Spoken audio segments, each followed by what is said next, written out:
Goeiemôre. Mense wil weet, waar kry ek my vlag? So hierdie kan jy sien is 'n screenprint vlag.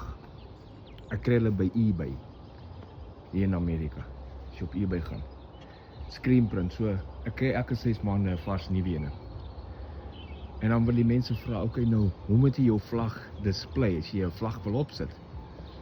So as jy vir jou huis kyk, moet die SA vlag aan die regterkant wees en die Amerikaanse vlag aan die linkerkant wees wanneer jy vir jou huis kyk. So die linkerkant is die senior vlag, jou host country.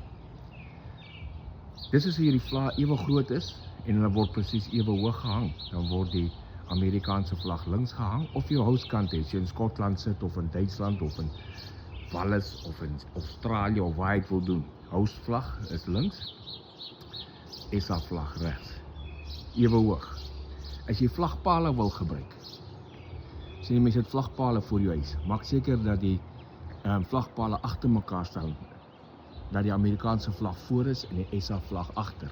Verkieslik dan moet die SA vlag laer wees as die Amerikaanse vlag, maar hulle hoef nie, ek praat nie, as die pale ewe hoog is, moet die vlag ewe hoog gaan, maar jy moet nie die SA vlag om het laer te hou, bietjie laer in die paal afsit nie, maar dan ook, so sit net die vlagpaal agter mekaar. As die vlagpale klaar langs mekaar staan, selfde ding. Die Amerikaanse vlag, as jy vir die huis kyk, moet links wees en die SA vlag regs.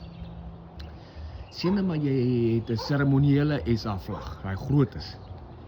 Kan ek hom opsit? Ja, jy kan, solank as jy seker maak die Amerikaanse vlag is ook 'n seremoniële vlag. Jy kan nie 'n groot SA vlag en 'n klein Amerikaanse vlag hê nie, al is die Amerikaanse vlag hoër. Wat van as ek die vlag voor my, by my braai teen die muur hang? As die vlag vertikaal afhang, kom ek gou hier by hom kom. As die vlag vertikaal afhang teen jou muur, soos 'n mens om so gaan display partykeer, dan moet jy onthou, dan moet die oranje baan links wees.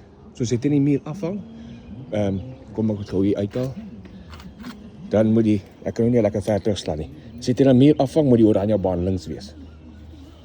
Baie mense doen dit verkeerd om, hulle sê die oranje baan regs. So, wat nog van vlagge, hoe jy dit moet display. Dis maar net die belangrikste wat jy moet doen om te weet. As jy enige ander vrae het van hoe moet jy jou vlag display, laat weet my, ek sal jou 'n antwoord gee. En onthou, waar kry ek dit? Hier in Amerika, kry dit net by eBay. Hulle is so 10 tot 12 bucks op eBay. En ek vervang elke 6 maande, want oor die tyd verblyk hy maar. Hier in die son en die weer, so 6 maande, dan sit ek in die weer op. Alright, dis dan vir vandag. Dis nou my neighborhood, vroegoggend, op 'n maandagoggend, die mense is op pad werk toe, en skool toe, en die voeltjie sing, skoolbus is lankal verby, en is asblikdag, ons asblikke word uitgesit vandag, die lorry kom met, en hy het 'n klamp, gooi het in, en verdwyn hy weer. Sien julle later.